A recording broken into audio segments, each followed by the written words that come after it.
Unahin mong mahalin ang sarili mo.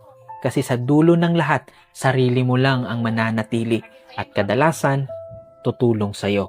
Kasi ang dali mong mahalin ng iba, handa kang mag-adjust, handa kang magpuyat, handa kang magtiis. Pero kapag sarili mo na ang pinag-uusapan, last priority.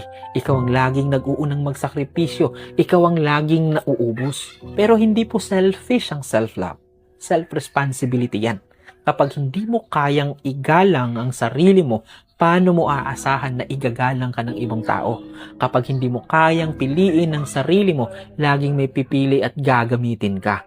Kasi sa huli, may mga kaibigan na mawawala, may mga taong iiwan ka, may mga relasyon na matatapos, pero ikaw, kasama mo sarili mo habang buhay. Kaya kung hindi ka marunong maging mabuti sa sarili mo ngayon, darating ang araw na hahanap ka ng lakas na hindi mo inalagaan.